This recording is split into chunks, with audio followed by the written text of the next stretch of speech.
Muito bem, hoje é uma quarta-feira, dia 4 de março, e nós estamos hoje na 21ª aula do nosso curso livre de Teologia e Discipulado da nossa comunidade Atos. Sejam todos bem-vindos, é um curso para ajudar a formação espiritual dos membros da nossa igreja local, mas não só ela, todas as outras pessoas que acompanham esse curso ao vivo, interagindo, e que veem esse vídeo posteriormente. Nós estamos há mais ou menos 30 e poucas horas de aula, são 21 aulas, cada uma de mais ou menos 1h30, então nós estamos nessa jornada, caminhando aqui juntos, estudando a palavra de Deus. Nós já estudamos juntos,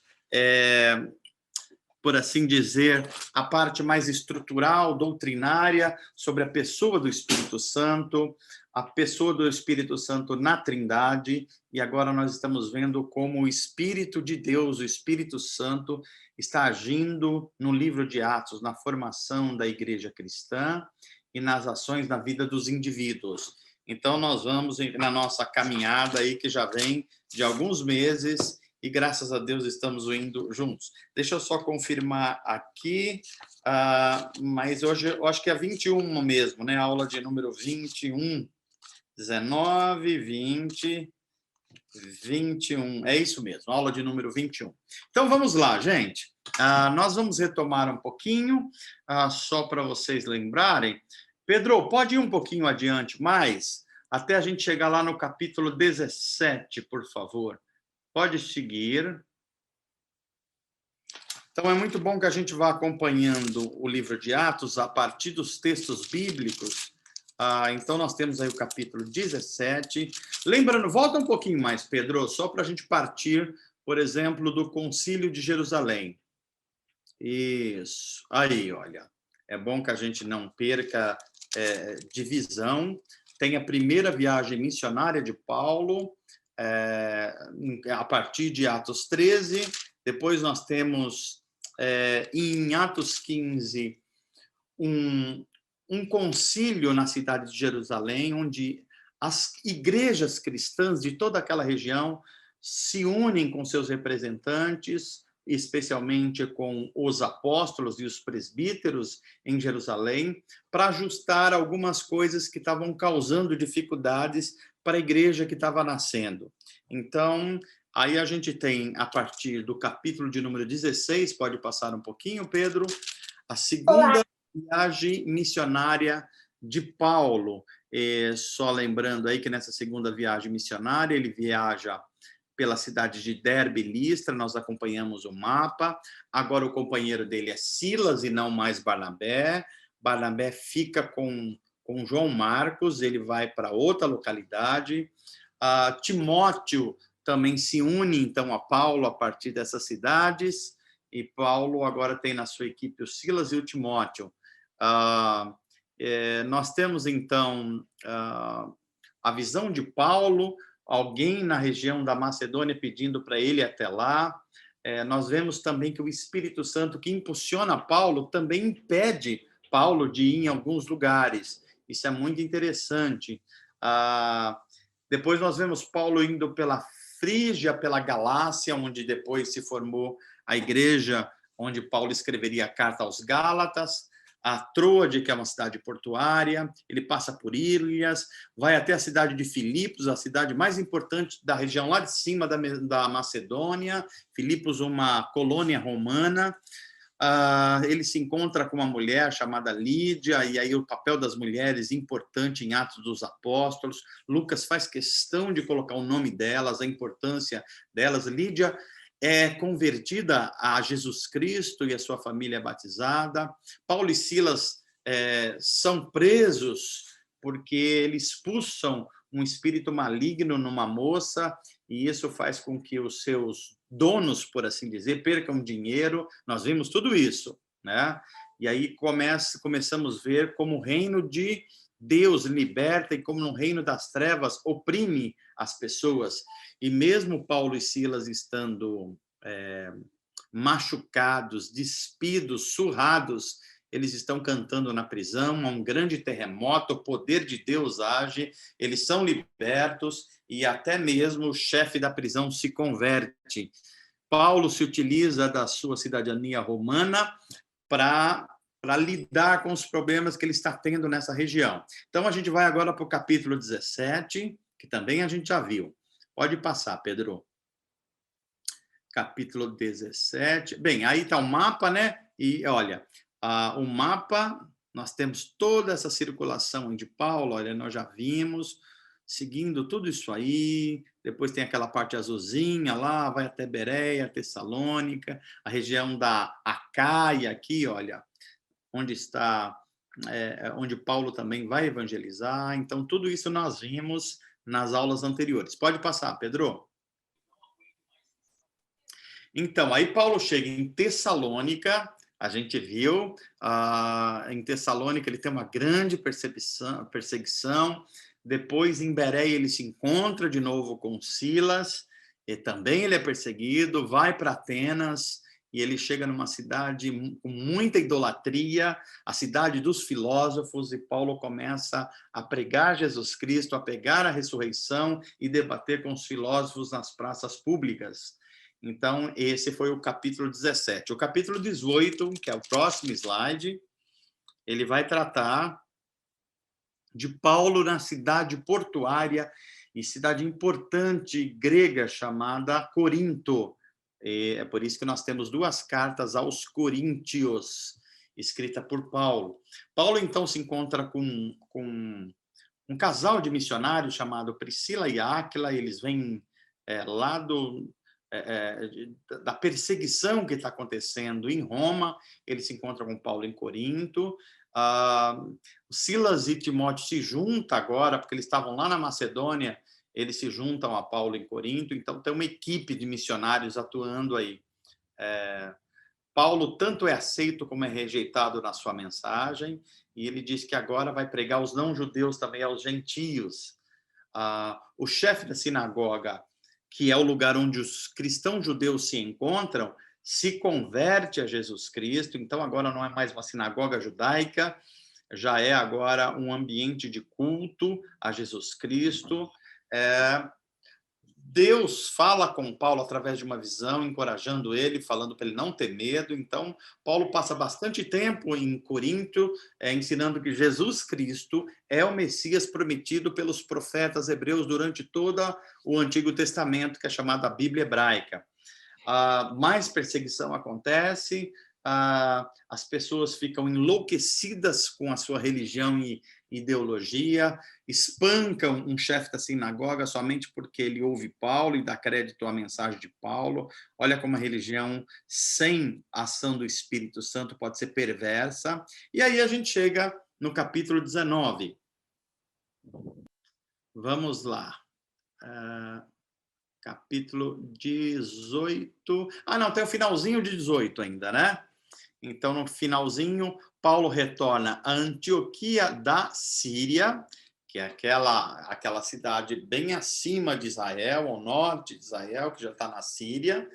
Paulo cumpre um voto lá em Cencreia, que é uma região lá perto da Acaia. Ele parte para a Síria com Priscila e Áquila, aquele casal, mas eles ficam no porto de Éfeso, que não está muito longe de Corinto. E Paulo prega nas sinagogas, como ele faz sempre, e aí ele faz uma breve visita a Jerusalém, que é uma viagem longa, né? E depois retorna a Antioquia, que é sempre a base de Paulo, é bom que a gente não se esqueça. Agora começa aqui, olha, algo que vocês precisam prestar bem atenção, porque algo curioso começa a acontecer aqui que a gente precisa entender.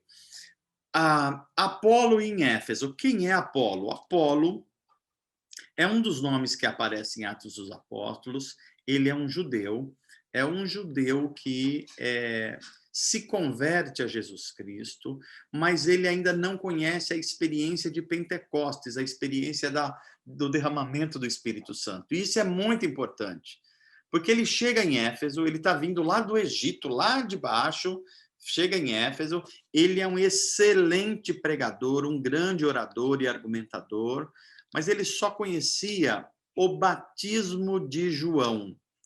Nós vamos tentar entender o que é isso aqui. O batismo de João. Mas Priscila e Áquila, que é aquele casal que fogem de Jerusalém e se torna amigo de Paulo, instrui Apolo, que já é um mestre, mas ainda não conhece a experiência do derramamento Pentecostes, e instrui sobre o Espírito Santo e o seu batismo. Então, Apolo passa a reforçar o campo missionário na região onde Paulo está fazendo as viagens. E a mensagem agora de Apolo é que a justiça não se encontra no cumprimento da lei de Moisés. Uma pessoa é justificada pela sua fé em Jesus Cristo, na obra e na pessoa de Jesus Cristo. Ok? Então, nós chegamos no final do capítulo 18 e agora nós vamos discutir algo no capítulo 19. Porque no capítulo 19, se você tiver com a sua Bíblia aí, seria muito interessante. Eu vou começar lendo aqui. Eu não sei se o Pedrinho consegue projetar um texto bíblico aí. Se não conseguir, a gente lê na nossa. Se conseguir, ele vê o que consegue fazer aí. Atos 19. Eu vou começar a ler aqui na minha Bíblia e vocês acompanham, tá bom? Diz assim, ó. Enquanto Apolo estava em Corinto, Paulo viajou pelas regiões do interior até chegar a Éfeso, no litoral, onde encontrou alguns discípulos. Paulo vê que Apolo é um grande pregador, então fala, Apolo, fica por aqui, em Éfeso, eu vou para a região... fica aqui em Corinto, e eu vou para a região litorânea de Éfeso para pregar a mensagem, o evangelho de Jesus. Só que ele chega lá em Éfeso e ele encontra alguns cristãos, alguns judeus convertidos ao cristianismo. Na verdade, não dá para saber se é judeus propriamente dito, mas pessoas que eles eram discípulos provavelmente de João Batista, mas eles não conheciam também o batismo de João. Desculpa, não conheciam o batismo no Espírito Santo, eles só conheciam o batismo de João. E aí Paulo chega e pergunta para eles assim, olha, vocês já se converteram a Jesus Cristo, já entenderam que Jesus é o Messias de Israel, mas vocês receberam o Espírito Santo quando vocês creram em Jesus? E eles dizem assim, não, nós nem ouvimos falar que existe o Espírito Santo. Aqui é um fenômeno curioso, porque essas pessoas já tinham se convertido a Jesus, mas não tinham ainda recebido o Espírito Santo. É bom que a gente entenda porque isso aqui é uma das disputas que acontecem muito teológicas até hoje entre a tradição pentecostal e a tradição histórica reformada a respeito do que é o batismo no Espírito Santo. Então, Paulo disse, João batizava com batismo de arrependimento. A característica do batismo de João, batismo de arrependimento, dizendo ao povo que cresce naquele que viria depois, isto é, em Jesus. Assim que ouviram isso, foram batizados em nome do Senhor Jesus. Paulo lhes impôs as mãos e o Espírito Santo veio sobre eles. E falaram em línguas, e profetizaram, e eram todo uns 12 homens. 12 homens. Olha que interessante o que está acontecendo aqui, gente. A experiência do batismo em Éfeso. Paulo encontra alguns discípulos em Éfeso, eles já foram convertidos a Jesus, mas eles nem ouviram falar sobre o derramamento do Espírito Santo.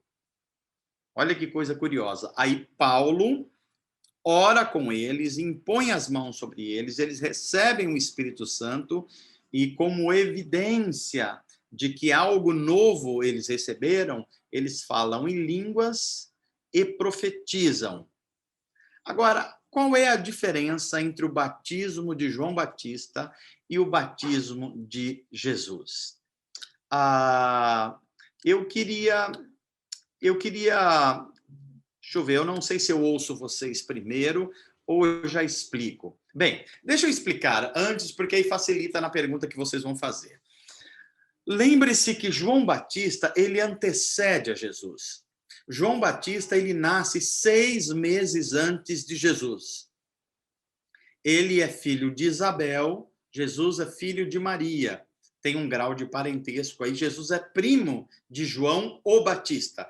Batista não é sobrenome de João. Identifica o ministério dele, a função dele, o ofício dele, que é batizar. Por isso ele foi chamado João o Batista, ok? E João, ele vem no poder de Elias. O que significa isso? Israel, acompanhando a profecia, sabia que uma hora o Deus ia visitar de novo Israel e o Espírito Santo seria derramado sobre todos os jovens, as pessoas de forma geral. Eles tinham essa expectativa.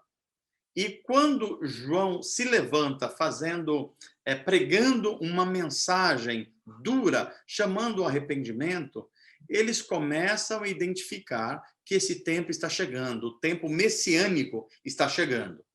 E João fala assim, olha, para vocês entrarem nessa nova era, a era messiânica que está chegando, vocês precisam se arrepender, os teus pecados serão perdoados, então vocês estarão prontos para essa nova era messiânica. Esse era o batismo de João, um batismo de arrependimentos para acessar essa nova era que estava chegando. E o batismo de Jesus? Vamos lembrar que Jesus cresce, se torna um adulto, João Batista também. João Batista continua batizando, vem pessoas de todas as regiões para João Batista batizar no Jordão. E o que acontece? Chega uma hora que Jesus chega para ser batizado por João. E a partir daí há uma mudança da maior importância, porque o batismo de João é um batismo de arrependimento de pecados. A primeira coisa que nós notamos aqui é Jesus não tinha pecados e nunca teve pecados. E por que então ele passou pelo batismo de João Batista? A segunda questão é, depois que Jesus foi batizado, e agora o batismo é o batismo de Jesus, em nome de Jesus, ou em nome da Trindade, Pai, Filho e Espírito Santo, qual a diferença do batismo de João Batista e o batismo de Jesus? A diferença é o seguinte, como já disse, o batismo em João Batista é um batismo para arrependimento de pecados, para adentrar na nova era que está chegando, a nova era messiânica. João fala, tem alguém que vai vir depois de mim, que eu não sou digno de nem amarrar ou desamarrar os cadarços da sandália dele. Eles estão esperando um mover de Deus nas suas épocas. Alguém poderoso da parte de Deus vai vir. Eles não sabem exatamente o que é e quem é, mas eles sabem que a profecia está no tempo de cumprimento. Eles estão na expectativa. Quando Jesus aparece, João olha para ele está batizando as pessoas e diz, eis aí o Cordeiro de Deus que tira o pecado do mundo. João, então, tem, claro, uma revelação de Deus, que Jesus de Nazaré, aquele homem que cresceu na região da Palestina, ele é um ungido de Deus, é aquele que vai reconciliar a humanidade com Deus. Então, agora, o batismo em nome de Jesus é um batismo que não é só de arrependimento, é um batismo para o perdão dos pecados, porque Jesus é Deus e ele pode perdoar pecados. Pensa bem, João Batista não é Deus, ele não pode perdoar pecados. Ele pode batizar as pessoas por um ato de arrependimento, mas Jesus pode prometer perdão de pecados porque ele é Deus, e sendo Deus, ele pode perdoar pecados. Mas também, e de uma forma absolutamente nova, o batismo de Jesus traz o perdão dos pecados, é verdade, mas também traz uma novidade que dá ensejo a uma nova era, o dom do Espírito.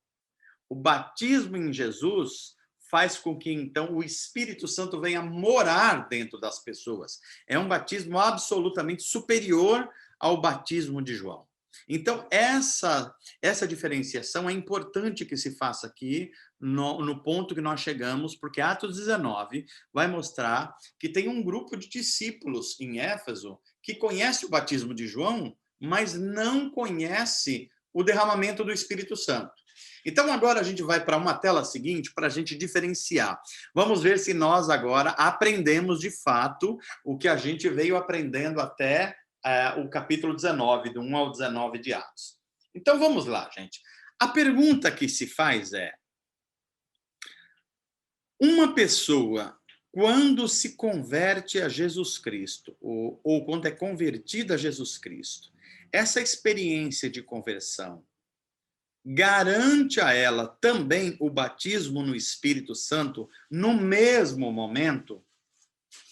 Ou será que a conversão é uma coisa e o batismo no Espírito é uma coisa posterior que acontece como uma segunda bênção? Essa é a pergunta. Olha, eu vou repetir essa pergunta para que nós compreendamos bem o que nós estamos lidando aqui. A primeira pergunta que se coloca para nós é: no ato da conversão, uma pessoa que é convertida a Jesus Cristo, a Trindade, na mensagem do Evangelho, no mesmo ato, ela recebe já o Espírito Santo, ou o dom do Espírito Santo, ou ainda o batismo no Espírito Santo? Ou primeiro a pessoa se converte e o dom do Espírito ou o batismo do Espírito Santo é uma coisa que ela recebe posteriormente como uma segunda bênção? Essa é a primeira pergunta, mas não é a única, porque nós temos que responder uma segunda pergunta também.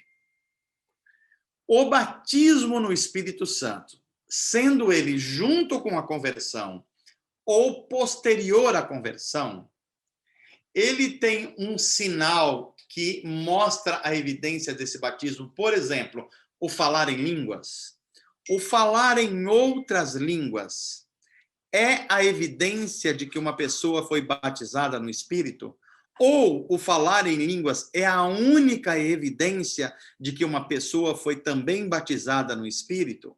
Ou ainda mais, há outras evidências de ações do Espírito que aparecem numa pessoa, além do dom, por exemplo, do dom de línguas, que revela que ela foi batizada no Espírito? Percebe como tem perguntas importantes aqui acontecendo? A primeira pergunta é: o batismo no Espírito Santo acontece junto com a conversão ou acontece posterior à conversão? A segunda é: a evidência do dom do Espírito e do batismo no Espírito Santo acontece necessariamente com o dom de línguas ou não? Então, essas duas perguntas são colocadas para nós aqui. Vamos ir ao texto bíblico para a gente começar a tentar a responder. Então, vamos lá. Essas experiências no Espírito, com o Espírito, em que aparecem conversão e algum sinal dessa ação sobrenatural do Espírito Santo, acontecem em 4 lugares em Atos. 4 lugares. Primeira delas, em Atos 2. O Atos 2 acontece com cerca de 120 pessoas que estavam lá no cenáculo esperando o derramamento do Espírito Santo. E acontece também com as 3.000 pessoas que se convertem com o primeiro sermão de Pedro. Essa é a primeira situação. A outra situação, pode ir para a tela seguinte, depois a gente vai voltar, Pedro. Acontece em Atos 8, que nós já estudamos, lá em Samaria. Quando Filipe leva o evangelho a Samaria, os samaritanos já eram convertidos a Jesus, mas eles recebem o Espírito Santo depois, com a chegada dos apóstolos, Pedro e João. Oram sobre eles e o Espírito vem sobre eles.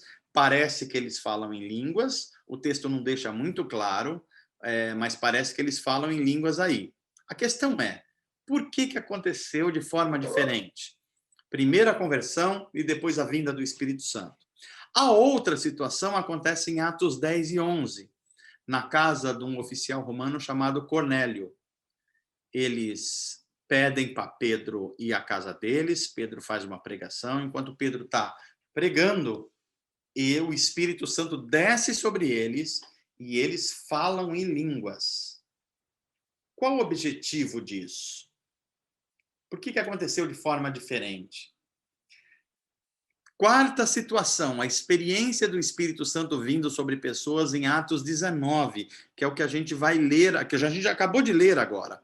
essa experiência que Paulo chega à cidade de Éfeso, tem lá uns discípulos, parece que são discípulos de João, e Paulo fala assim: vocês quando creram em Jesus Cristo, vocês receberam também o dom do Espírito? Eles dizem: nós nunca nem ouvimos falar no Espírito Santo. Paulo então ora com eles, impõe as mãos e o Espírito Santo vem sobre eles e eles falam em línguas e profetizam. 4 situações diferentes. 4 situações, inclusive com gentios, com samaritanos, com judeus, com povos diferentes. E a pergunta continua no ar. As pessoas recebem o dom do Espírito e o batismo junto com a conversão, ou essa é uma segunda experiência? A segunda pergunta é: o recebimento do dom do Espírito e do batismo no Espírito Santo sempre apresenta a evidência do falar em outras línguas ou não? Vamos começar a trabalhar isso. Volta um pouquinho atrás, por favor. Então, vamos começar a entender. Gente, eu vou fazer uma pergunta para vocês e eu queria que vocês, quem pudessem, vai interagindo e vai perguntando. Olha só, eu vou recuperar aqui uma situação histórica.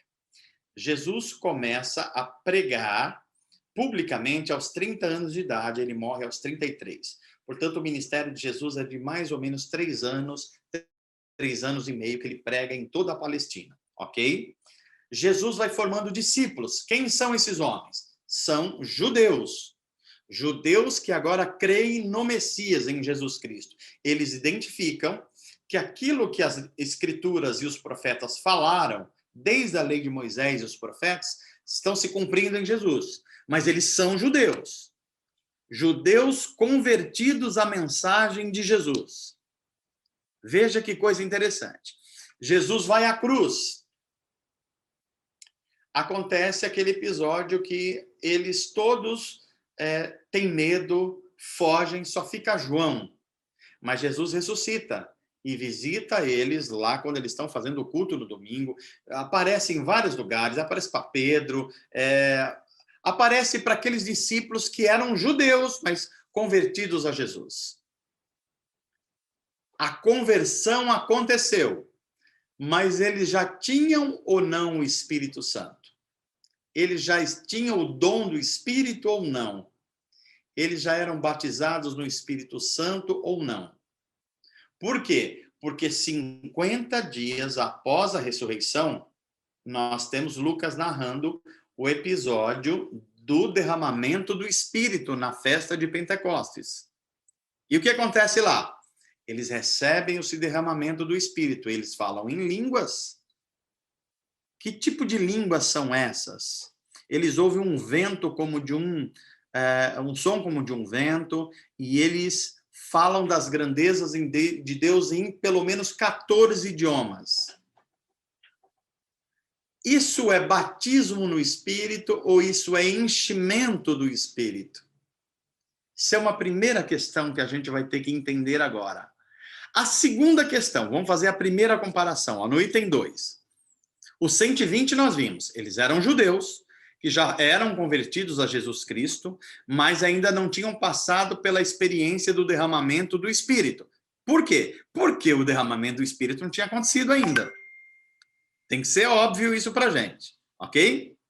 Mas aí Pedro, depois que vem o derramamento do Espírito Santo, ele prega e 3.000 pessoas se convertem. A pergunta é, essas pessoas receberam o Espírito Santo junto com a conversão ou separado da conversão? Perceba o que está acontecendo aqui. O primeiro grupo é o grupo de 120, que estão lá no cenáculo, 50 dias depois da ressurreição. O evento da descida do Espírito Santo não tinha acontecido ainda. Aconteceu. Pedro prega e 3.000 pessoas se convertem. Nesse ato da conversão dos 3.000, eles já receberam o dom do Espírito Santo ou teriam que esperar mais para frente para receber numa segunda etapa? Eu queria começar a ouvir vocês agora, antes da gente ir um pouco adiante. Então, Pedrinho, Volta para a tela, então. Vamos abrir aí quem quiser perguntar. E eu queria já começar a ouvir para a gente aprender perguntando e interagindo. Entenderam o que eu perguntei? Se sim, gostaria de ouvir já a opinião ou o questionamento de alguns de vocês. Enquanto isso, eu vou pedir uma aguinha aqui para eu tomar para a Giz, enquanto vocês estão aí ou levantando as mãos, ou perguntando pelo bate-papo, ou pelo Zap, pelos instrumentos que a gente tem. Está com vocês.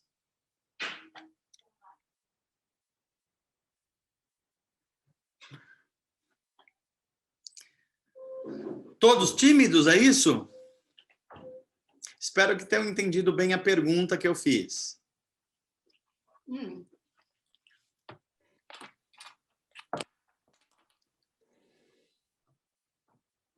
Para 3.000, o Espírito Santo já havia descido? Já tinha vindo?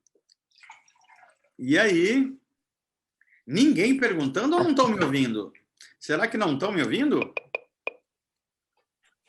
Estamos ouvindo sim, mano.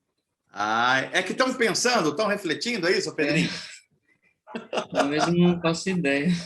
Para 3.000 pessoas, o Espírito Santo já tinha descido? A gente está se perguntando aqui, peraí, quando pregou para os 3.000, o Espírito Santo já tinha sido derramado? E aí? Tinha ou não tinha? Não, né?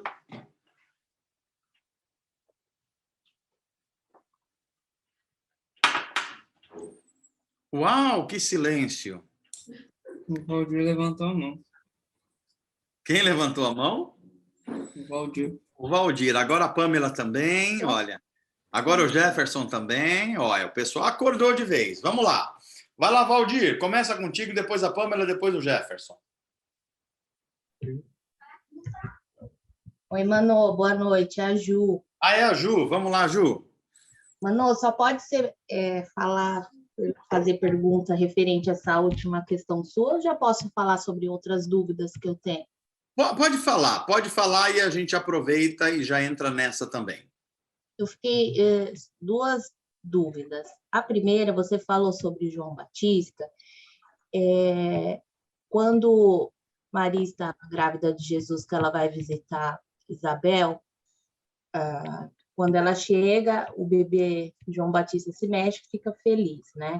Eu queria saber se eles foram criados juntos até os 30 anos de Jesus, e nessa criação, João Batista já sabia que o primo dele era o Messias.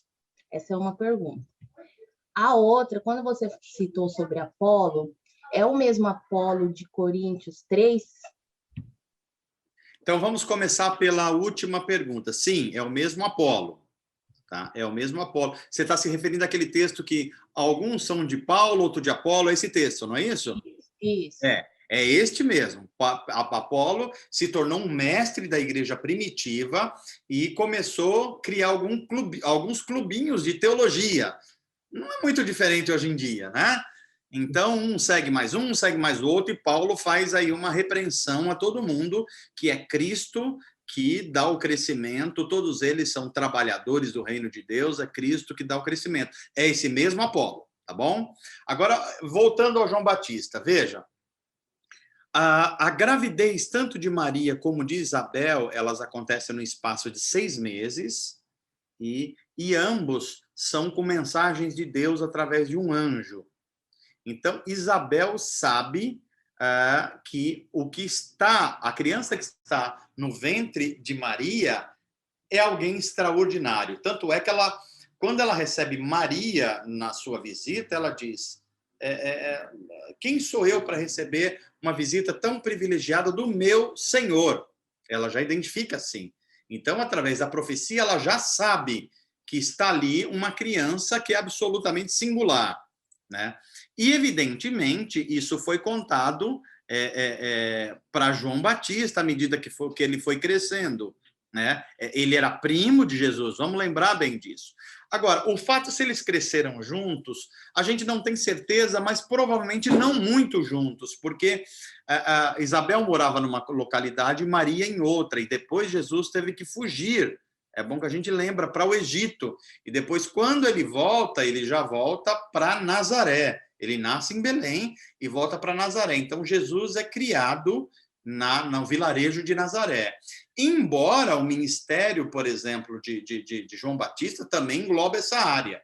Então, mas parece que ele não tinha tanto contato, não, porque Jesus viveu uma vida como uma criança comum, trabalhando, aprendendo o ofício do seu pai, de carpinteiro e tudo mais. Jesus não foi uma super criança que aparecia nos programas de TV, não é isso não. Ele foi uma criança absolutamente normal, aprendendo em casa, ele foi adquirindo conhecimento, mesmo tendo natureza divina e natureza humana. Não foi uma mágica. Deus entrou na história humana mesmo, se tornou um de nós, ok? Então, o que nos dá base para afirmar isso é porque a gente lembra que quando João Batista se encontra com Jesus adulto, ele reconhece em Jesus que é o Cordeiro de Deus, que tira o pecado do mundo. Ou seja, ele tinha algum conhecimento, claro, sobre Jesus, mas não todo o conhecimento. Parece que eles não foram criados tão intimamente assim.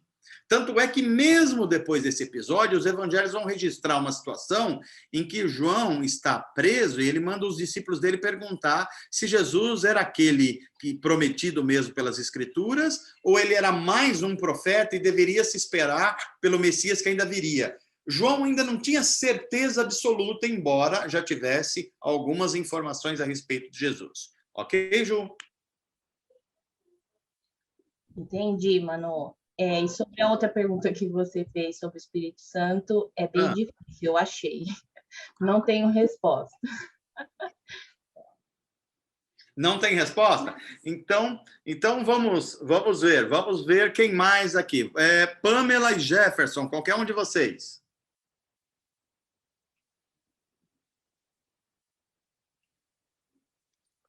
Podem falar. Pamela ou Jefferson?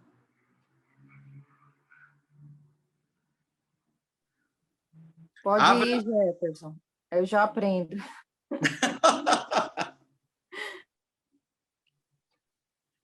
Estão me ouvindo? Estou te ouvindo, Jefferson. Vai lá. Mano, essa pergunta que você fez, ela está relacionada ao texto que está lá em João, capítulo 1, versículo 26 a 33, que é dito que respondeu-lhe João, eu batizo com água, mas no meio de vós está quem vos não conheceis e não conhecia, aquele que, porém, que me enviou a batizar com água, mas disse, aquele sobre quem vires descer e pousar o Espírito, esse é o que batiza com o Espírito Santo.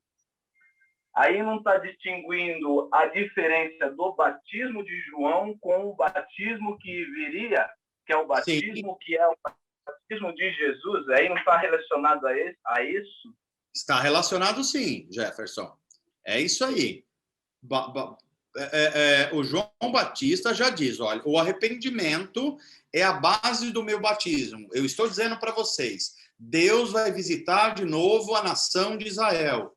E só vai entrar no reino aqueles que se arrependerem. O batismo de João é um preparo para a era que vai chegar. É um preparo. Por isso que exige arrependimento.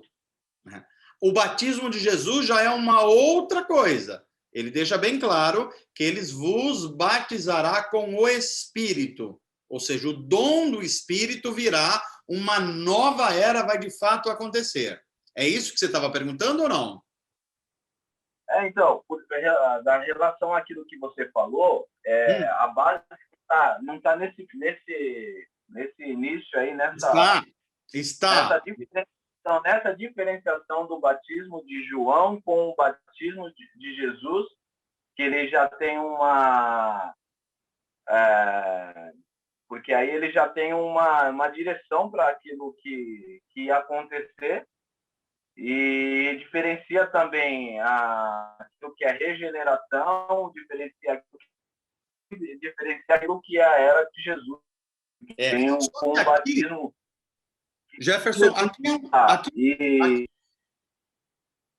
aqui, Jefferson, há uma diferença só fundamental, que ainda não aconteceu um evento histórico redentivo. Qual é esse evento? Um dos eventos é a vinda de Jesus e o seu batismo, mas ainda não aconteceu o derramamento do Espírito. Então, este é um fator importante para a gente compreender que o batismo de Jesus é diferente, ele é. João já sabe que é diferente, mas João ainda não passou pelo evento do derramamento do Espírito em Pentecostes. E nem Jesus ainda também. Então, esse é um fator muito importante. Ou seja, até esse momento, as pessoas, eles recebem o Espírito Santo como visitação, não como derramamento. Isso só vai acontecer, de fato, 50 dias depois da ressurreição, com o derramamento do Espírito, que é onde Pedro identifica a profecia de Joel está se cumprindo em nós. Deus está visitando Israel e o mundo de uma forma absolutamente diferenciada. Começou uma nova era, a era do Espírito. Deu para compreender?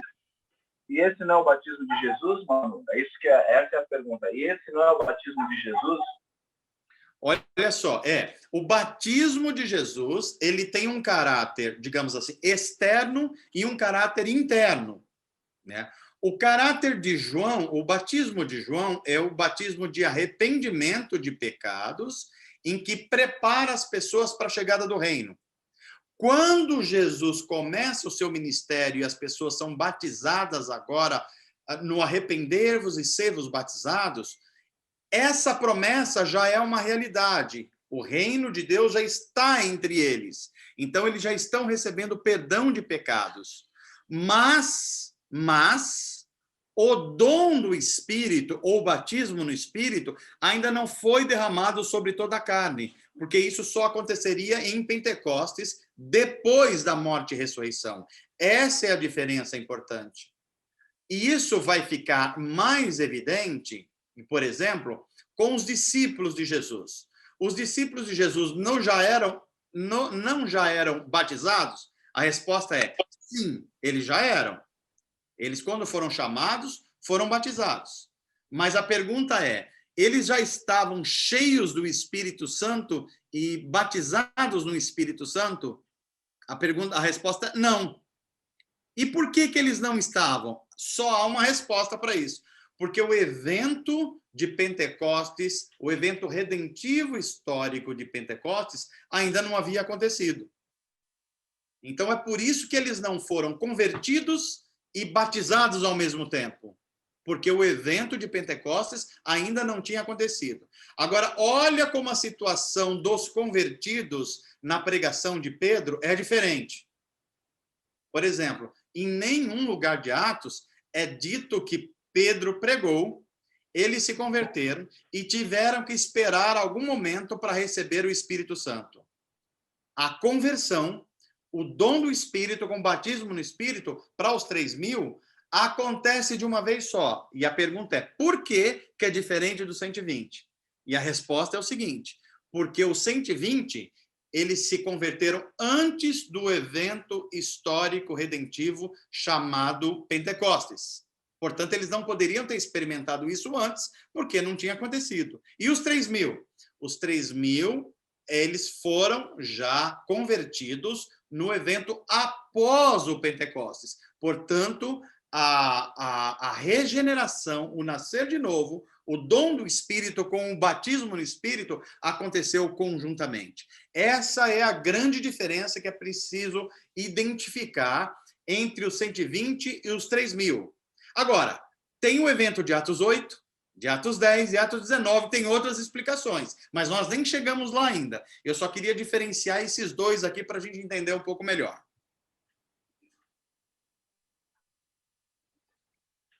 Ok, mano. Vamos indo que tem mais coisa ainda, Jefferson. Vamos para e passo, tá bom? A gente vai chegar ainda em Atos 10 e talvez ajude um pouquinho mais. Eu acho que tem alguém com mão levantada aí também. Eu acho que a Pamela. Pamela.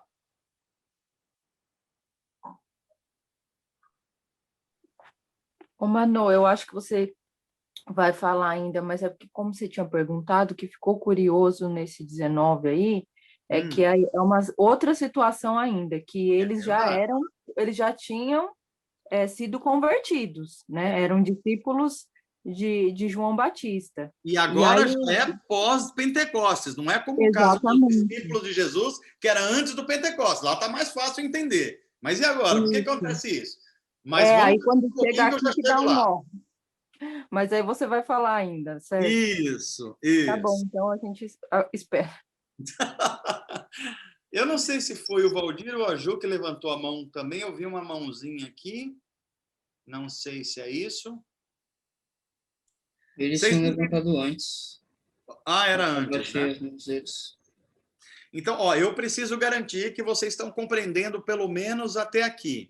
Vocês entenderam por que o evento do enchimento do Espírito Santo, do dom do Espírito, aconteceu posteriormente aos 120 e, ao mesmo tempo, com os 3.000 no Sermão de Pedro. Vocês entenderam isso? Quem entendeu, dá um joinha aí. Vamos ver.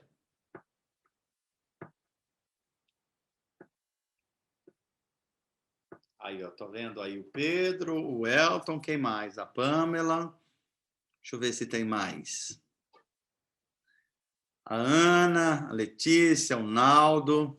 Legal, a Leandra, a Rosângela. Então, legal.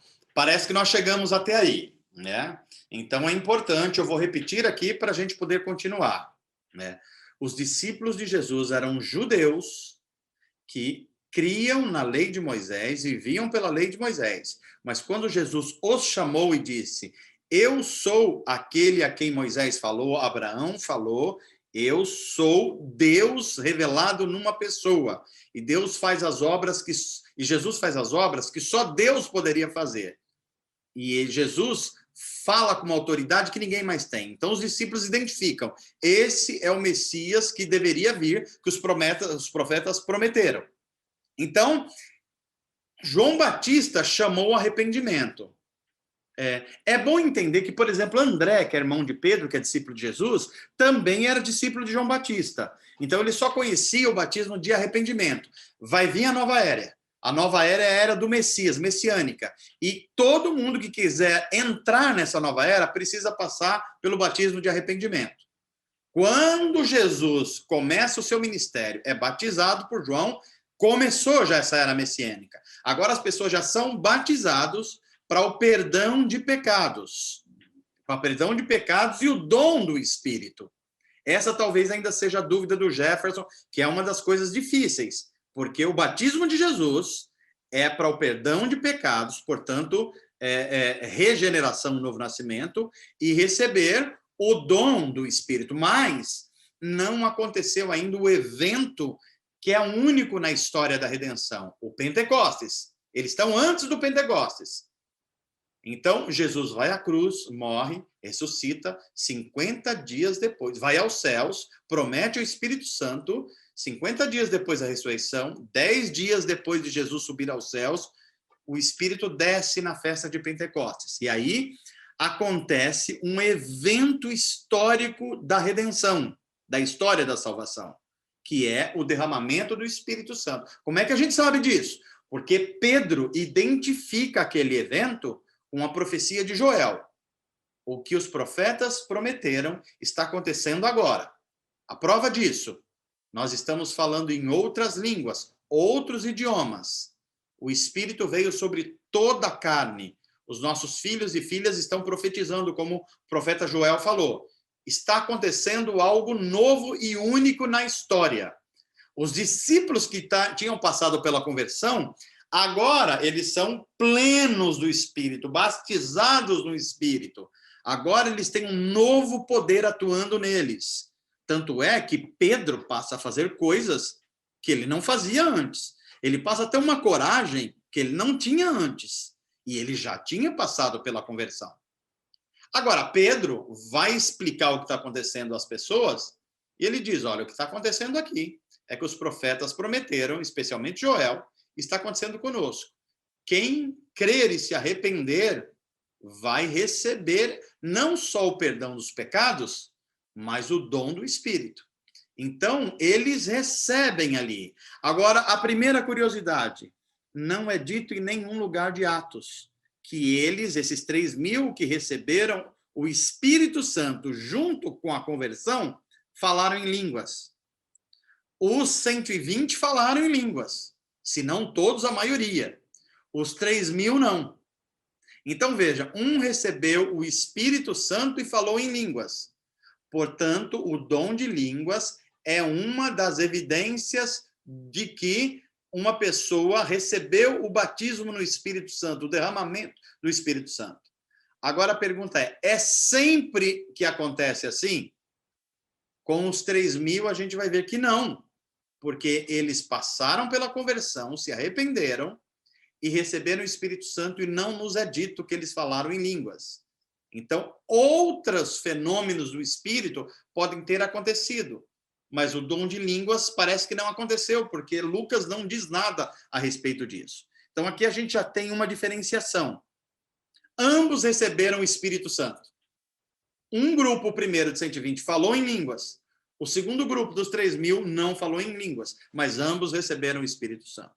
Porque Pedro deixa bem claro que o que eles vão receber é o perdão de pecados e o dom do Espírito Santo. Ok? Então, diferenciamos. Voltamos agora, então, para a nossa telinha, para a gente dar o passo seguinte adiante agora, para a gente compreendendo melhor. Vamos lá. Então, nós falamos o que está acontecendo com a experiência do Espírito Santo em Atos 2, que acontece com os 120 que estão lá reunidos no cenáculo, eles ouvem um som como de um vento, línguas de fogo aparecem sobre suas cabeças, parece que é um fenômeno visual, mas eles falam em outros idiomas. Como é que a gente sabe que são idiomas? Porque os judeus religiosos que tinham vindo de outros lugares ouvem as grandezas de Deus no idioma de origem. O que tinha vindo da Síria ouve em sírio, o que tinha vindo do Egito ouve do Egito, ou no egípcio, e assim sucessivamente. Parece, e aqui não é uma afirmação, mas alguns estudiosos dizem que os idiomas que são ouvidos em Atos 2 são os mesmos idiomas que aparecem no fenômeno da Torre de Babel em Gênesis 11. Depois vocês dão uma olhadinha se tiverem curiosidade aí, tá ok?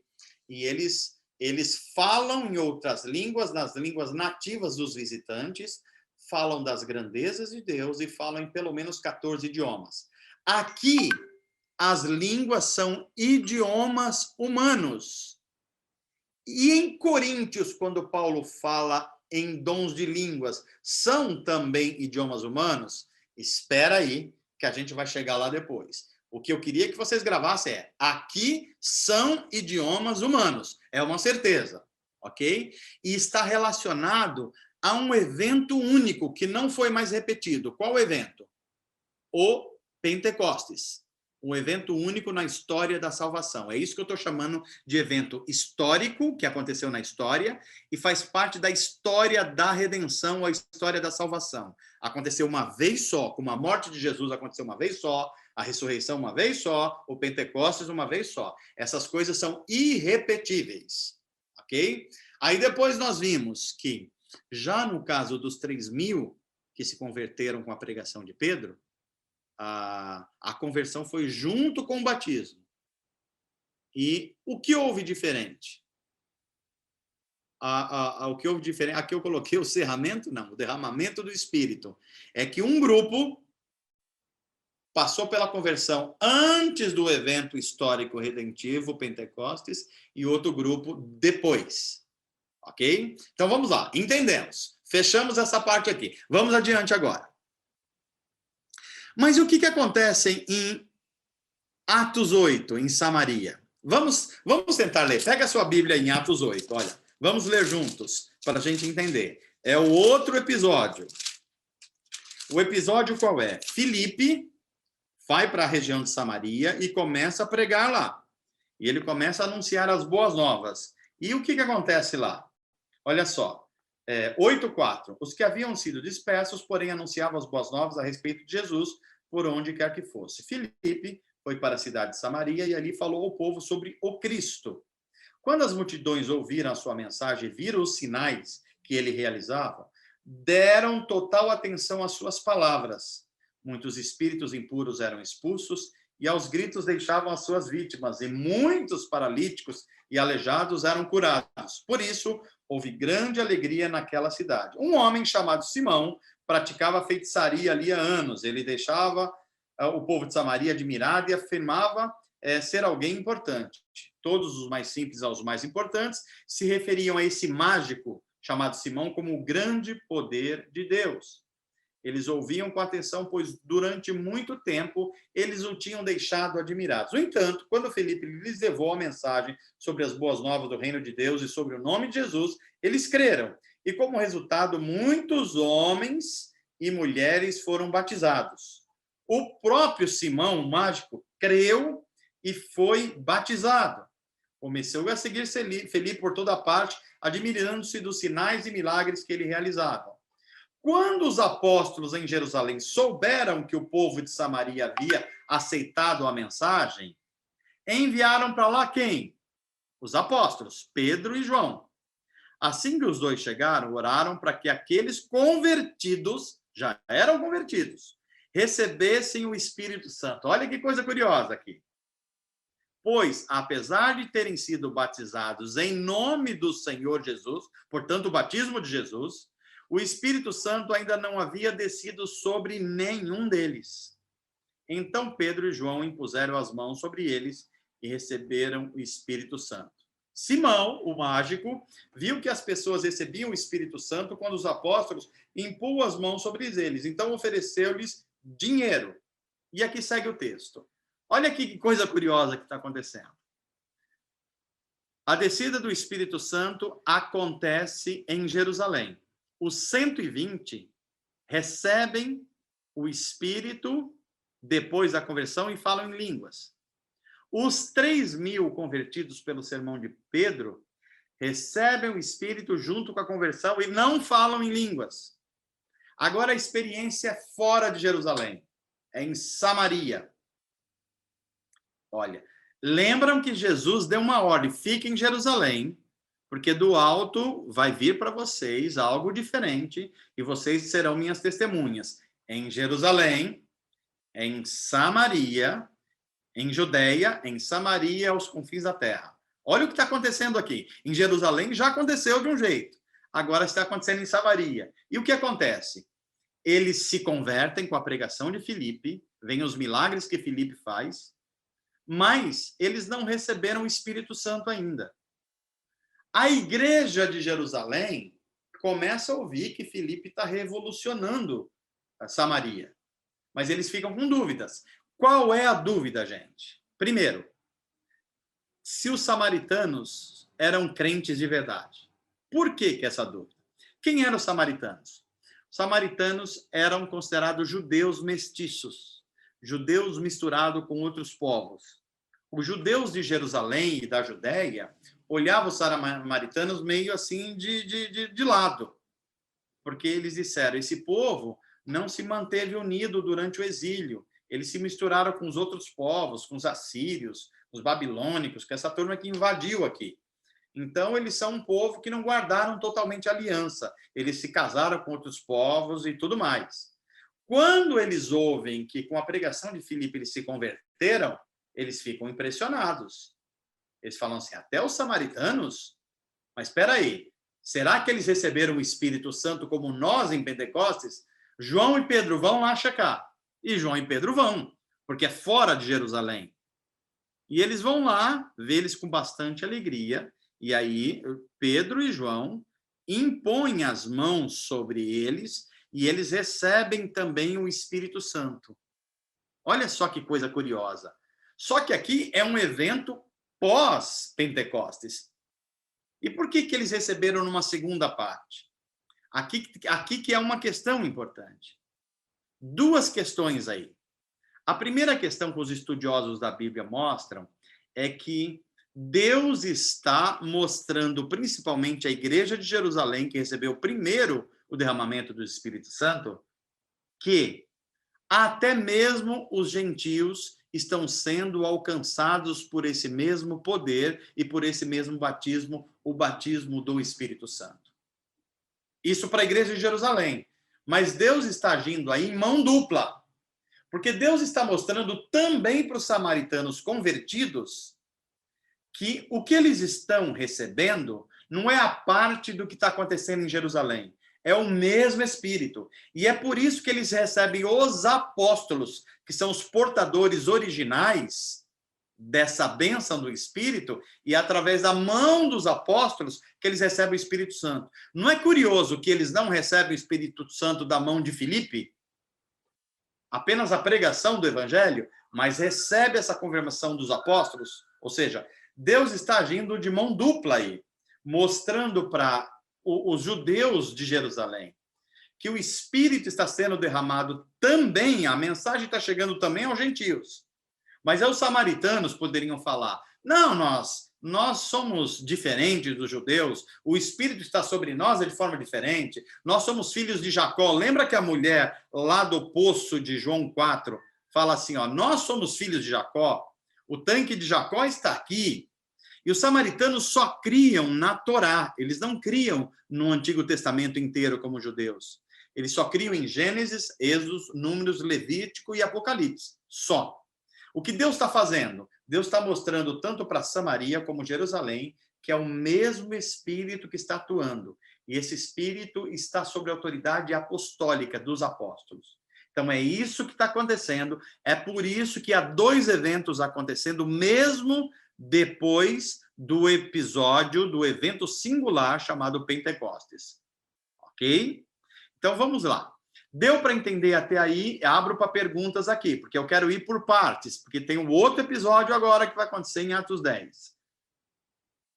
Pode abrir, Pedrinho. Pode abrir para perguntas sobre isso. Até aqui, pelo menos. Eu tenho uma pergunta, mano. Vamos lá. Então, no dia do Pentecostes, o Espírito Santo desceu para todo mundo, porém ele só se manifesta depois da conversão? Isso eu não entendi ainda. Então, vamos lembrar que a descida do Espírito Santo, ou o derramamento do Espírito Santo em Atos 2, em Pentecostes, é um evento único na história da humanidade. Nunca mais se repetiu, porque começou a era do Espírito Santo. Os discípulos de Jesus só receberam o batismo naquela hora e não quando se converteram, porque esse evento não tinha acontecido ainda. Mas nós vimos que os 3.000 receberam os 2 juntos, porque esse evento já tinha acontecido. Mas agora nós estamos vendo um evento em Samaria, em Atos 8, que é pós-Pentecostes, mas também acontece de modo separado. E eu expliquei aqui que acontece de modo separado por 2 motivos. Primeiro, que Deus quer mostrar à igreja de Jerusalém que a mensagem de Deus, principalmente os milagres, as boas novas do Evangelho, também vale para os samaritanos. Um Deus que não faz acepção de pessoas. Então, a igreja de Jerusalém está ouvindo que Deus está fazendo coisas extraordinárias através do ministério de Filipe. Mas aí, os samaritanos poderiam pensar assim, porque eles já tinham rixa com os judeus. Não, aqui está acontecendo uma coisa diferente de Jerusalém. Nós somos samaritanos, Deus trata com a gente de forma diferente. Deus, parece que por uma obra da providência, da sua soberania, não permite que o Espírito Santo venha sobre eles, retém o Espírito, até que os apóstolos de Jerusalém, que são os líderes da igreja, cheguem em Samaria e ministrem sobre eles o Espírito Santo. O que Deus está afirmando aí é pelo menos 2 coisas. Primeiro, Deus está unindo os povos sem fazer acepção de pessoas. Segundo, Deus está confirmando a autoridade sobre os apóstolos. Então, essas 2 coisas devem ficar claras nesse momento. Então, deu para entender aí, Pedro? Até aí? Entendi. Tá, então, o Espírito vem sobre as pessoas de formas diferentes e também por circunstâncias diferentes. Nós vimos até agora 3 grupos. Os 120, os 3.000 e os crentes samaritanos com a pregação de Filipe. Vai ter mais 4 e 5. Tem pelo menos 5 grupos. Então, nós vimos até agora 3 que aconteceram de formas diferentes e por motivos diferentes. Mais alguma questão? Até aqui?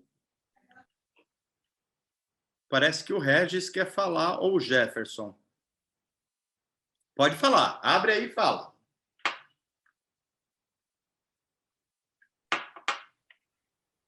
Mano, uma Oi. dúvida. É uma Não. dúvida aí, eu acho que só para esclarecer. A questão da conversão e da regeneração não é uma obra do Espírito, uma ação do Espírito. E o batismo do Espírito não é uma ação de Cristo para capacitar a igreja nessa nova era? Não é essa diferença que talvez a gente precise entender? Algumas coisas que eu li falava sobre isso. Repete de novo para ficar mais claro, Jefferson, por favor.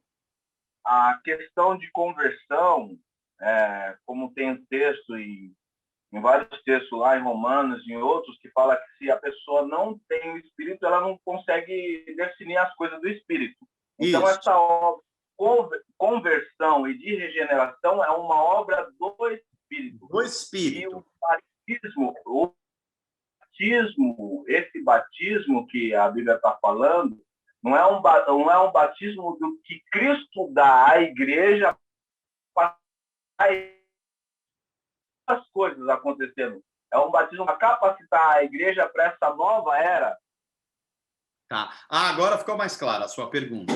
Pois é. Agora o Jefferson colocou um componente novo aqui na nossa discussão que eu não tinha colocado até agora.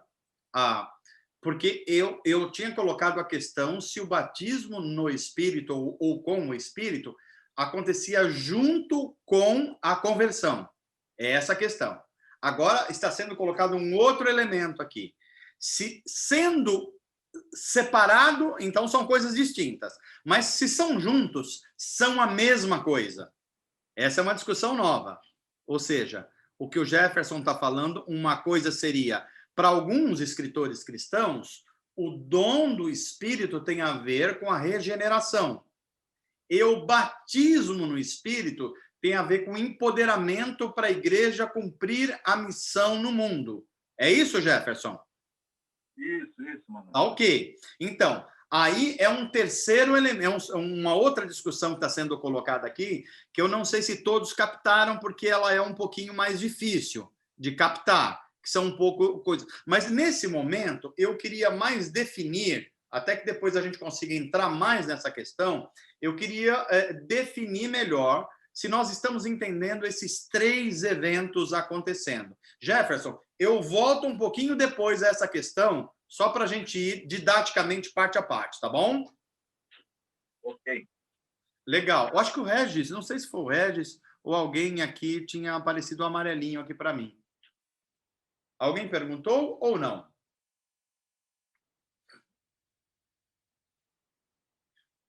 Parece que não.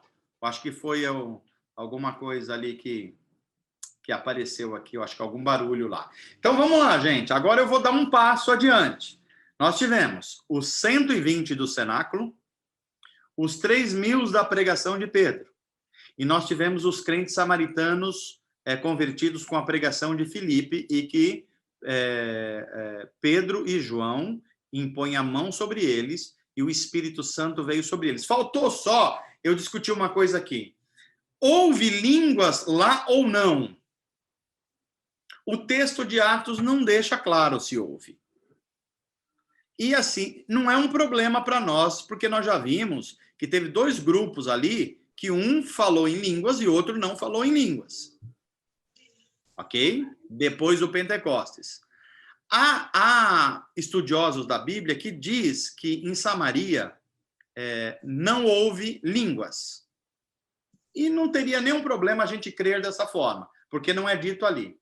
E há outros que afirmam que mesmo Lucas não citando, provavelmente houve dom de línguas, porque houve um grande encantamento num mágico, o mágico chamado Simão.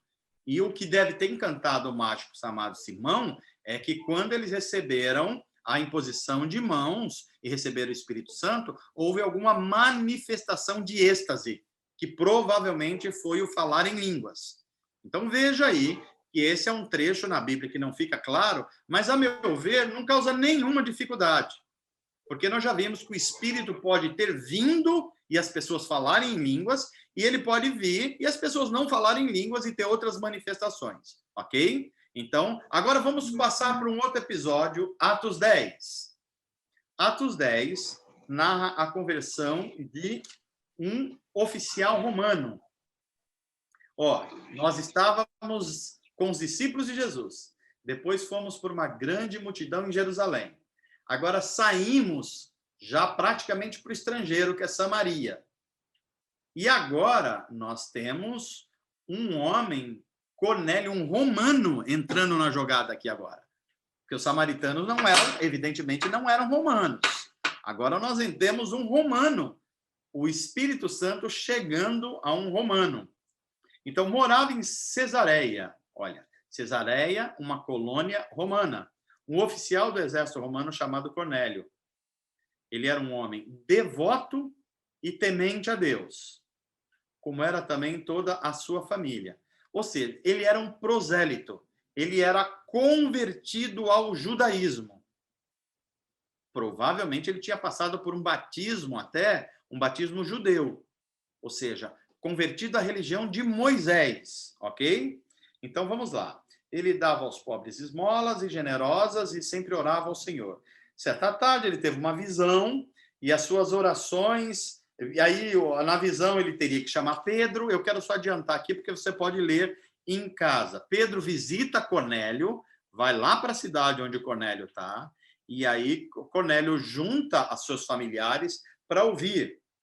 E aí, lá na frente, ó, eu já vou dar um salto, aí no versículo 33... Deixa eu ver se é isso.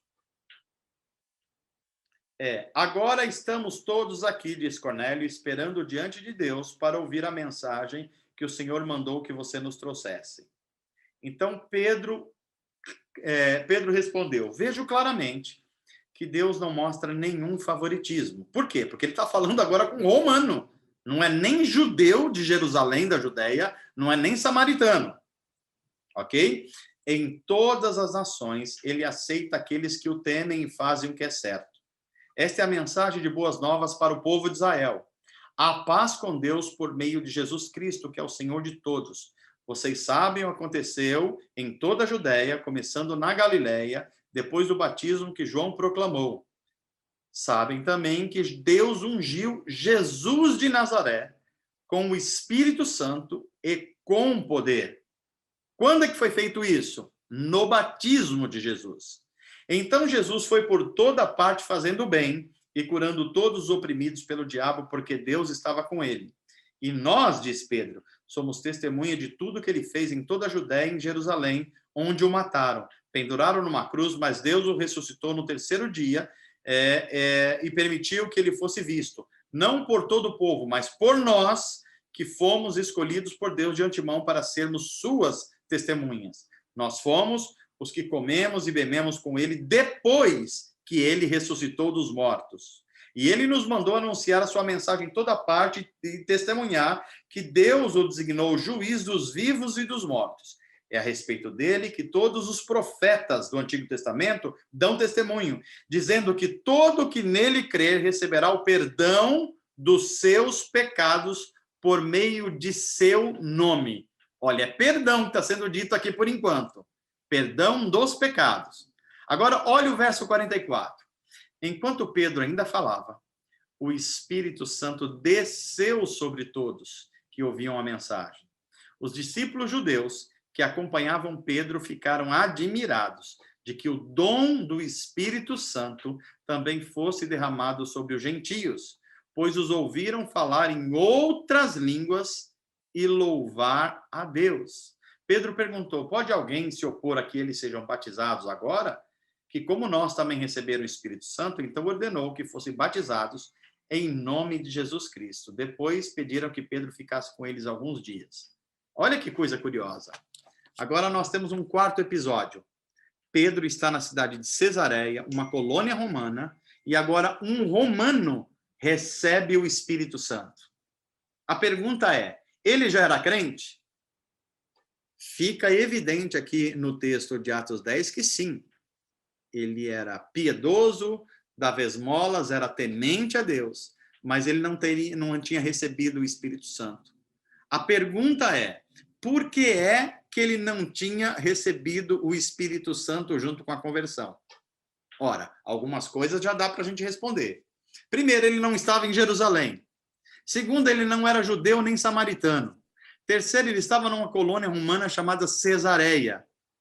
Em quarto lugar, parece que era propósito de Deus mostrar, vez por vez, que o Espírito estava contemplando desde Jerusalém, depois Samaria, agora claramente um gentio, um romano, um não-judeu, um oficial romano. O Espírito Santo está chegando em todos os povos, todas as nações, todas as línguas, portanto, o Espírito não faz acepção de pessoas, porque ele está sendo derramado sobre toda a humanidade, sobre toda a carne.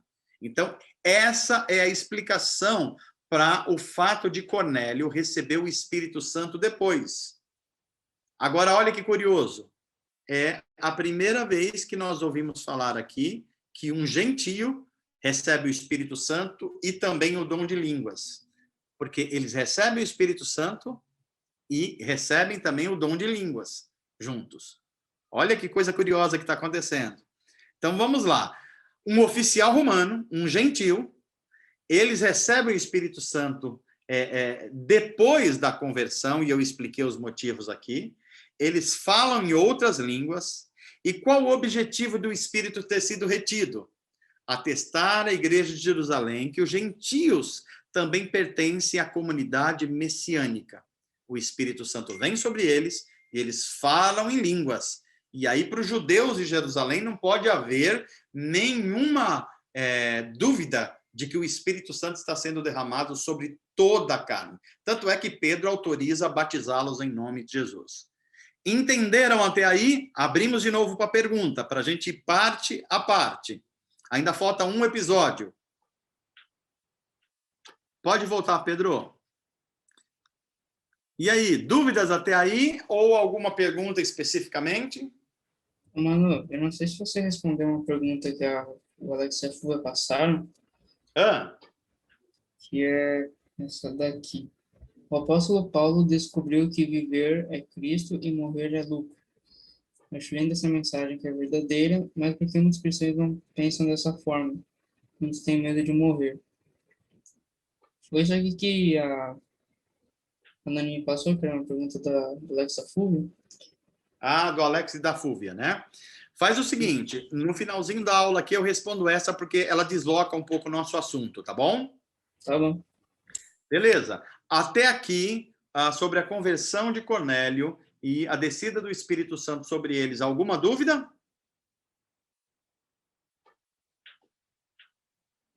Bem, parece que não, né? Só estou lembrando vocês. Os 120, os 3.000, os samaritanos da pregação de Filipe, e agora um romano gentio com a pregação de Pedro. No primeiro caso, eles falaram em línguas. No segundo caso dos 3.000, eles não falaram em línguas. No caso dos samaritanos, há dúvida se eles falaram ou não, mas isso não influencia, porque nós já vimos o porquê. Agora nós vimos gentios, romanos, não judeus, e que nem tinham visto o episódio lá de Pentecostes, falar em línguas e receber o Espírito Santo. Ok? Então, a gente já pode ir, já que não tem perguntas específicas aqui, vamos para o 5º e último episódio dessas manifestações do Espírito em Atos. Então, vamos lá. Olha lá embaixo. 3. A experiência do Espírito em Atos 19. Vamos ler. Atos 19. Vamos ler, que fica mais fácil para a gente compreender. Embora a gente tenha lido no comecinho da aula, vale a pena a gente repetir aqui. Enquanto Apolo estava em Corinto, Paulo viajou pelas regiões do interior até chegar a Éfeso, no litoral, onde encontrou alguns discípulos, já tinham passado pela conversão. Ele lhes perguntou: vocês receberam o Espírito Santo quando creram? Não, responderam eles. Nem sequer ouvimos que existe o Espírito Santo. Então, que batismo vocês receberam? Perguntou ele. O batismo de João. Responderam. Paulo disse, João batizava com batismo de arrependimento, dizendo ao povo que cresce naquele que viria depois, isto é, em Jesus. Assim que ouviram, foram batizados em nome do Senhor Jesus. Paulo lhes impôs as mãos e o Espírito Santo veio sobre eles e falaram em línguas e profetizaram, e eram ao todo uns 12 homens. Pergunta, o que está acontecendo aqui de diferente dos outros 4 casos? Por que que eles haviam se convertido, mas não tinham recebido o Espírito Santo? Por que, por exemplo, não aconteceu com eles como aconteceu com os 3.000 quando Pedro pregou? Queria ouvir vocês a esse respeito. Vamos pensar aqui, biblicamente. Pode voltar aos quadrinhos? Porque a gente conclui a aula de hoje aqui também, só vai para perguntas e respostas. Quem se aventuraria a dizer o que está acontecendo com esses 12 homens discípulos em Éfeso, que já tinham passado pela conversão, mas não tinham recebido o Espírito Santo ainda?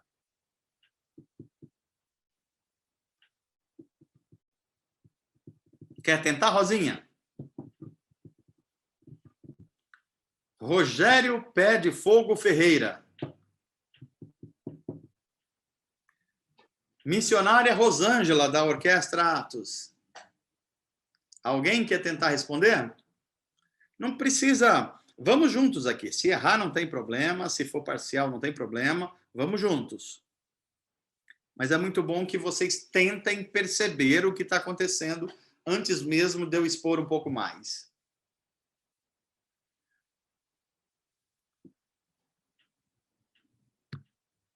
Todo mundo quietinho. O que será que está acontecendo?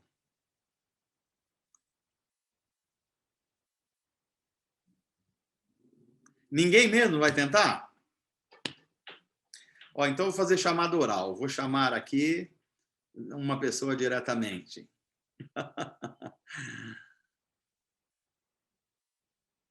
Nani, tenta desenvolver alguma coisa. Vamos ver. Vamos ver por quais caminhos você vai. Tá me ouvindo, Nani? Oi, Manu. Oi. Eu não consegui entender a pergunta, a minha conexão está muito ruim.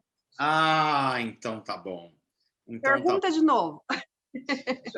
A questão é, nós estamos mostrando as manifestações do Espírito Santo no livro de Atos. Estamos mostrando que elas aconteceram de formas diferentes para grupos diferentes. O primeiro grupo foram 120 discípulos que já eram convertidos a Jesus, mas só receberam o Espírito Santo e o dom de línguas no Pentecostes. O segundo grupo, os 3.000 que se converteram com um sermão de Pedro. Eles receberam a conversão e o Espírito no mesmo momento e não o dom de línguas. O terceiro grupo foram os crentes de Samaria, convertidos pela pregação de Filipe, que também não receberam, o Espírito Santo foi retido, até que os apóstolos, 2 apóstolos, foram a Samaria e ministrou sobre eles e o Espírito desceu. E nós vimos um quarto episódio, que foi o episódio de Cornélio, um romano, um gentio, um não-judeu, que também recebeu o Espírito depois e recebeu também o dom de línguas. E agora nós estamos no 5º episódio, que é um grupo de discípulos da cidade de Éfeso, que eles já eram convertidos a Jesus, mas Paulo perguntou se quando eles se converteram, eles receberam o Espírito Santo. Eles disseram, nós nunca ouvimos falar. E aí Paulo impôs as mãos sobre eles, eles receberam o Espírito Santo e falaram em língua e profetizaram. A pergunta é, por que que o Espírito foi retido e só veio depois a esse grupo de pessoas que estavam em Éfeso? Eita! Eita! Que difícil, Manu. Pois é, um pouco. Se alguém quiser ajudar, pode ajudá-la. Valdir, cadê o Valdir? Está por aí? Você consegue ajudar a Nani, Valdir? Se eu fosse vocês, eu pedia ajuda dos universitários, dos presbíteros, por exemplo.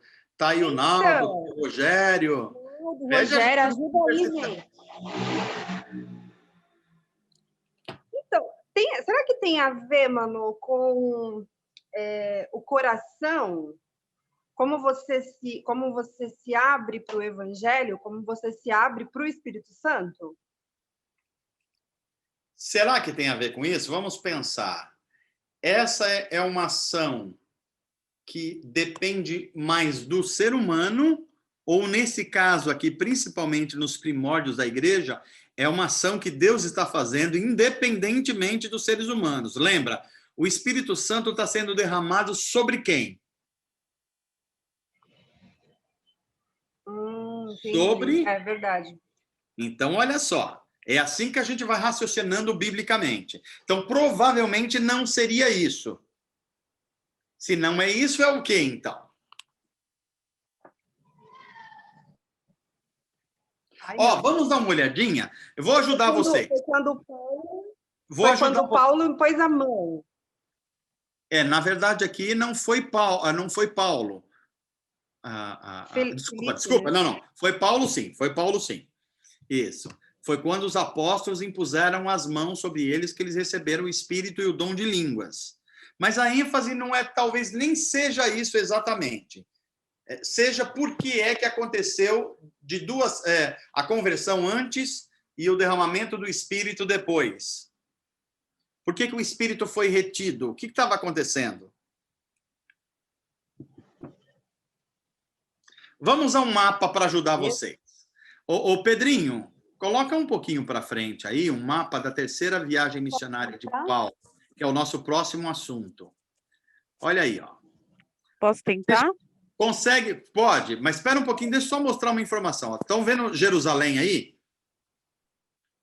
Ó, Jerusalém está aí. Cesareia está para cima onde está o oficial romano. Ok? Então tá aí. Antioquia é onde a base de Paulo está lá em cima. A cidade onde Paulo nasceu, Tarso, um pouquinho para cima. A gente vai indo, ó, pode ir indo. Vai passando por Derbe, Listra, Icônio, Antioquia da Psídia e chegamos em Éfeso. Olha aí que está acontecendo. É aí que está acontecendo essa questão. Está perto ou está longe de Jerusalém? O que vocês acham? Está um bocado longe. Né? Está um bocado longe. Aonde aconteceu o Pentecostes? Em Jerusalém. A pergunta é, será que essas regiões afastadas como Éfeso tinham ouvido falar do Pentecostes e entendido o que tinha acontecido? Provavelmente não. Provavelmente não. E é por isso que eles disseram, nós nem ouvimos falar sobre essa questão do Espírito Santo. Então, olha que coisa interessante. E aí é por isso que Deus está resolvendo as coisas na história de uma sabedoria impressionante. Primeiro, à medida que esse evento histórico redentivo, que é Pentecostes, vai sendo conhecido, Deus vai alcançando povos que não judeus. E segundo, quase sempre se autenticado com uma autoridade apostólica. Quem coloca as mãos sobre eles é um apóstolo. Olha que coisa interessante isso. Por exemplo, se vocês olharem, no episódio do 120, era o próprio Espírito que estava lá e os apóstolos estavam lá. No episódio dos 3.000, quem pregou foi um apóstolo. No episódio de Eliseu, de Filipe em Samaria, eles só receberam o Espírito quando Pedro e João foram lá e ministraram. Com Cornélio, também foi Pedro, um apóstolo. E agora nós estamos vendo em Éfeso que eles nem tinham ouvido falar do que aconteceu em Pentecostes. E agora é Paulo que vai e ministra sobre eles o Espírito Santo. Duas coisas ficam evidentes. O Espírito Santo é para todos os povos, sem distinção. Segundo, essa autoridade do Espírito, ela é representada na autoridade dos apóstolos.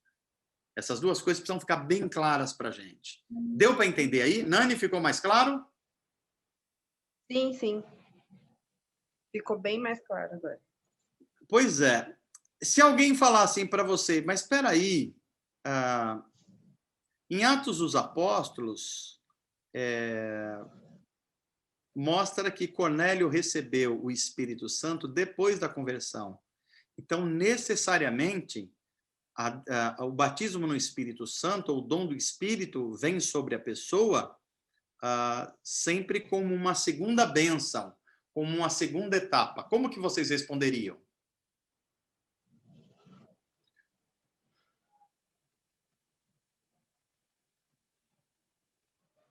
Meu Deus. Assim, dos 5 episódios, sempre aconteceu assim? Não. Então, isso não é uma evidência que sempre acontece assim. Agora, quando aconteceu assim, tem, digamos assim, justificativas para isso. Por exemplo, por que é que com Cornélio aconteceu, o Espírito foi retido e só depois que foi derramado? Como você responderia, Nani?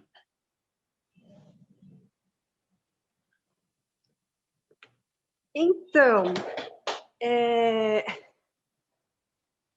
no episódio de Cornélios foi Pedro, não é isso? Foi Pedro, exatamente. Pedro estava lá e ele... Quem era Cornélios, Cornélio? Cornélio era judeu? Ele era Não, ele era um oficial romano. Então, era samaritano? Não. Ele era gentio, Não, era um era oficial romano. Então, o que Deus estava querendo mostrar? Que o Espírito Santo... E o Espírito Santo, ele era para todos. Para todos. Ele veio para todos, não apenas para os judeus. Isso. E por que não veio junto? A conversão e o Espírito Santo.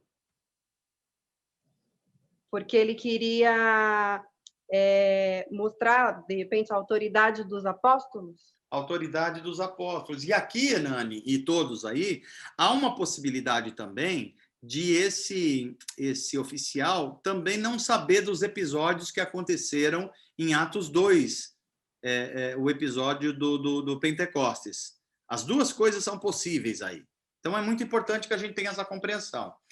Eu espero que a gente tenha conseguido, pelo menos, iniciar essa compreensão. Esse é o motivo, gente, e agora eu já posso falar isso, esse é o motivo pelo qual a gente deve tomar muito cuidado em pensar o livro de Atos como doutrinário apenas. Não é que ele não é doutrinário, ou seja, ele não forma a doutrina. Ele forma a doutrina, mas precisa ver o livro de Atos junto com as epístolas dos apóstolos, senão a gente, por exemplo, se alguém vai ler a conversão dos 3.000 e você pergunta assim, o batismo do Espírito Santo sempre tem a evidência do dom de línguas? Aí você lê a conversão dos 3.000, teve evidência de dom de línguas lá? A resposta é não. E a pergunta é, eles não foram batizados no Espírito? A resposta é sim.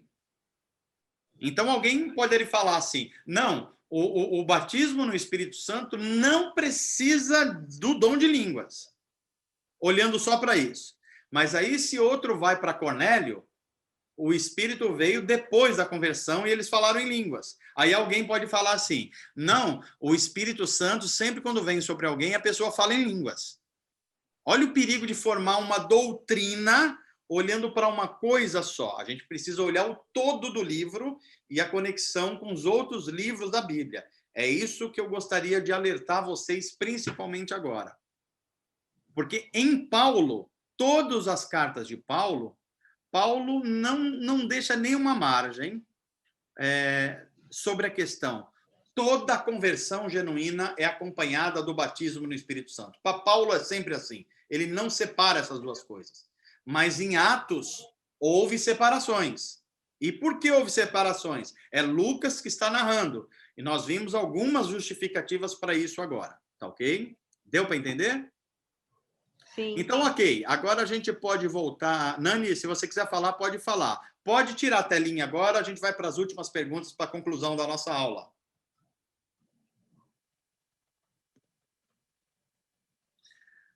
Alguma pergunta, gente? Hoje vocês ficaram mais quietinhos.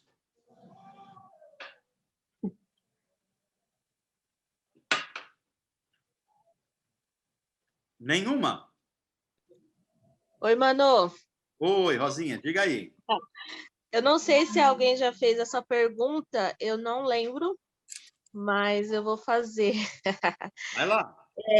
O dom de línguas, ele é para alguns ou para todos? Eu vou começar essa resposta, mas eu queria abrir a aula que vem com essa questão, porque agora eu vou relacionar Atos com Coríntios 12 a 14. Certo. Eu queria muito, Rosinha, que você lesse depois, ao terminar essa aula, os capítulos 12, 13 e 14 de 1 Coríntios. 12, 13... 13 e 14. Essa Certo. resposta vai estar lá. Mas eu já Certo. vou adiantar aqui um pouco.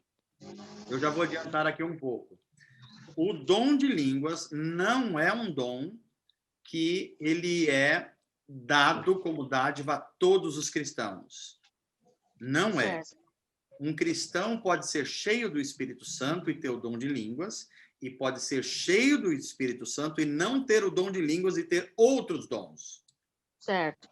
Porque a manifestação do Espírito Santo, ela pode acontecer de muitas formas. Alguém pode ter dom de curas, dom de línguas, dons de ensinar, dons de generosidade, dons de acolhimento. Todos esses são os dons do Espírito. Dons de profecia. Ok? Agora, primeiro, não são todos cristãos, não é necessário isso, porque o Espírito dá muitos dons ao corpo de Cristo. A segunda questão que poderia se perguntar daí também é como deve ser utilizado o dom de línguas? E é isso que eu queria abrir a aula que vem com essa questão. Mas queria muito que vocês lessem 1 Coríntios 12, 13 e 14. São 3 capítulos da Bíblia que vai agora falar sobre o dom de línguas e os outros dons. Para a gente poder voltar na próxima aula e entrar na terceira viagem missionária de Paulo. Pedrinho, enquanto o pessoal está perguntando aí, volta um pouquinho o mapa.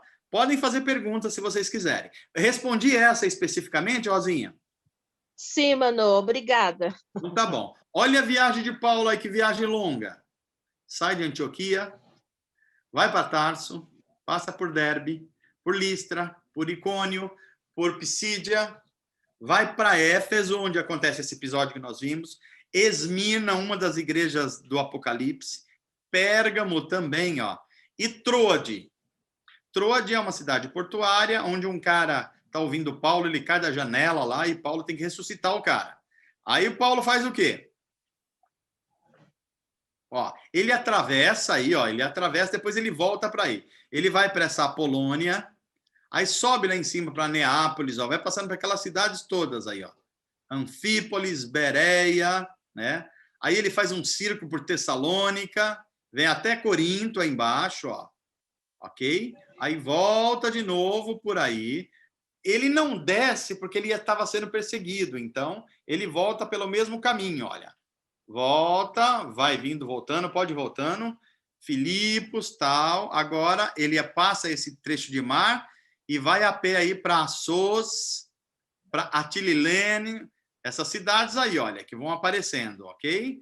Passa por Mileto, essa cidade grega aí, ó, Rhodes, Pátara, e faz esse cruzamento do mar aí até Tiro, Ptolomeida, Cesareia e Jerusalém.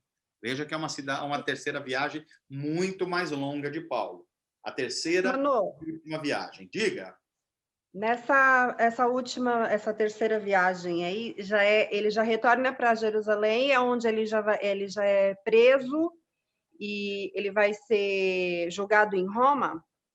Vai começar agora os capítulos, por exemplo, os próximos capítulos, a partir do 20, ainda vai citar a terceira viagem missionária, e a partir do 21 vai começar a saga de Paulo para Jerusalém. Ok? Ele faz esse círculo todo, e depois que ele passa lá ele passa pela Macedônia, pela Grécia, começa a voltar. Então ele passa por essa cidade Tiro, Ptolomaida, Cesareia, e aí ele fala, agora eu vou para Jerusalém. E ele vai para Jerusalém, só que ele é preso lá, acontece um monte de coisas complicadas, e depois Paulo é mandado para Roma. Aonde está Roma? Roma tem que atravessar esse mar inteiro aí, nem está nesse mapa. Ó, tem Corinto aqui, ó, pro lado de Corinto, vai pro lado esquerdo aqui, ó, tem aqui a Itália, que não se chamava Itália à época, e onde está Roma. Então, Paulo é morto em Roma, mas ele é preso, apanha em Jerusalém, acontece um monte de coisa que é contado do capítulo 1 ao 27 de Atos dos Apóstolos, e depois Roma, que são os últimos capítulos, que é o que a gente vai ver. Ok, Nani? Ok. Legal.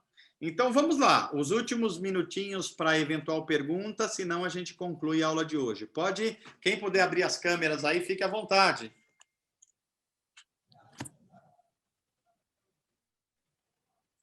Pode tirar um mapinha, Pedro, se você puder, tá bom?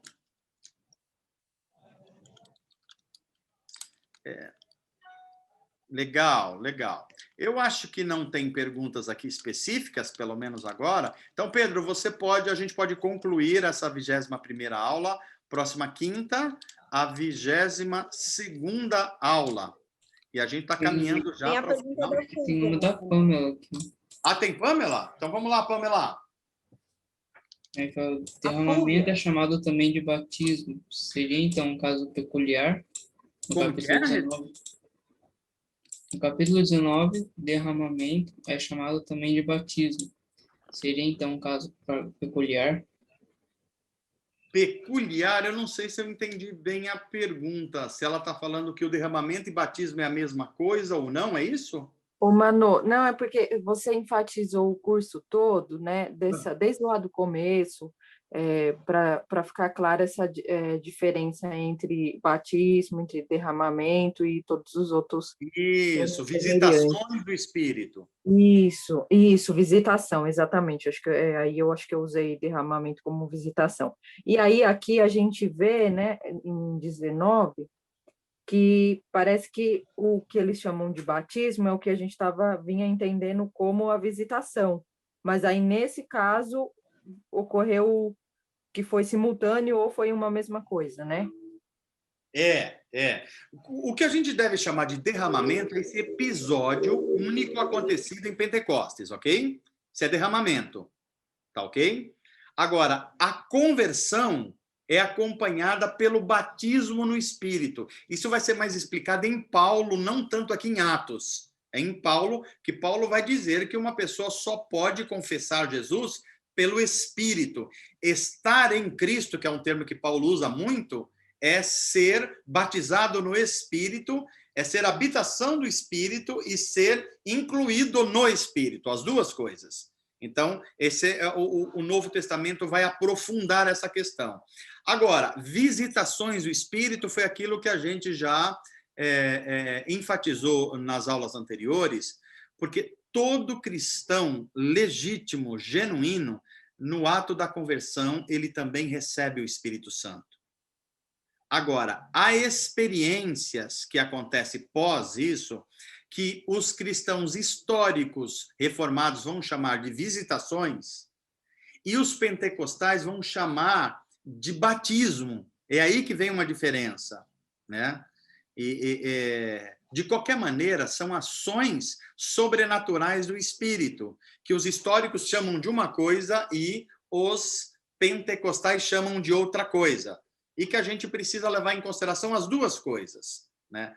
Particularmente, eu acho que teologicamente o nome mais correto é batismo na conversão e enchimento do Espírito ou visitações do Espírito nesse poder sobrenatural que o Espírito dá para fazer a missão da igreja. Tá ok?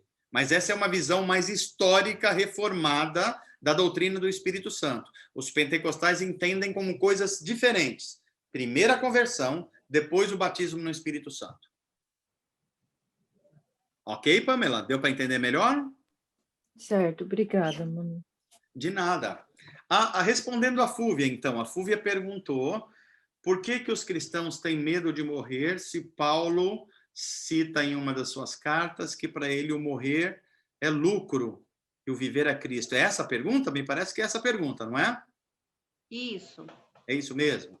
Então, aqui a gente só precisa tomar uns cuidados.